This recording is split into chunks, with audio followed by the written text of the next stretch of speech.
I could never in a million years think that I would be able to say that I'm not an alcoholic anymore. My name is Joel McClelland. I grew up in the church. It was a very Holy Spirit stifled church. You know, if you don't have that relationship with Jesus, it's almost like it's not real at that point. You have father and son, but that's just in paper, you know? There's no relationship, there's no feelings. So I ended up just going on my own path after high school, during high school, and just got deeper into partying, deeper into just doing whatever I wanted, and so I had no purpose in my life. And I was lost, man. I was confused. I didn't know what I wanted to do after high school.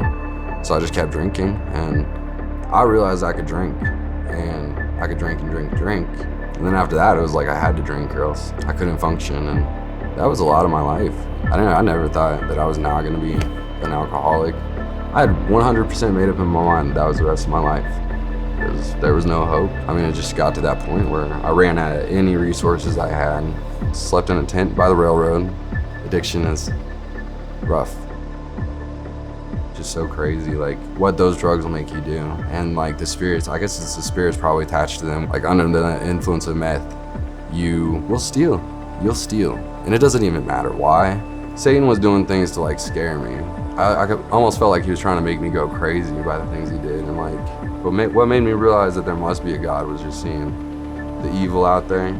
If this stuff's real, then there must be a God too. I started seeking him. I wasn't sure if it was Jesus at first, but that was like what was so important to me. Like I was just seeking the truth with my whole heart, you know. It wasn't necessarily Jesus that my answer was. I didn't have an answer.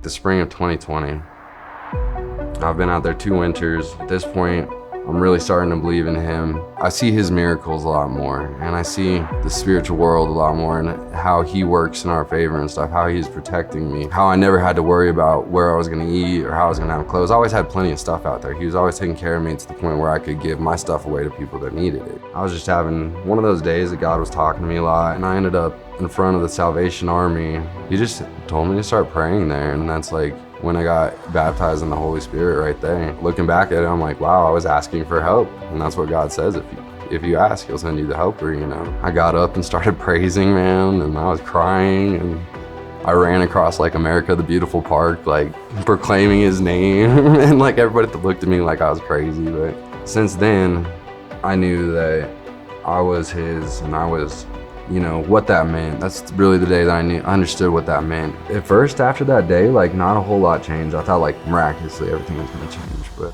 the girl I was with at the time, she was pregnant with my son. I was still kind of in some bad stuff, but I was on the right track. But I had gotten in a little bit of trouble, and I was in jail when he was born. While I was in my stint in jail, that helped me get off the alcohol. I quit smoking cigarettes and stuff in there, and I knew the responsibility that I had when I got out, and God made that really clear to me. And plus, he had always put it in my heart to want to be a dad, so I was just really excited. I know it sounds cliche, but I look back and I don't see that person in me anymore. Like I was so angry and so upset all the time, and like so depressed. I just thought that was normal, man. I thought that people felt like this, and I just couldn't handle it. I'm a totally different person. I can't even explain it really. The deepest, darkest places that he's willing to go for us. Even when I kept saying no, no, no, like he's like, no, I'm gonna keep trying because you're mine, you know, like he wasn't giving up on me. Stop thinking about your sin and start thinking about God's love. I'm a sinner, but I'm saved and redeemed, you know? I could never in a million years think that I would be able to say that I'm not an alcoholic anymore. But Jesus broke those chains, man.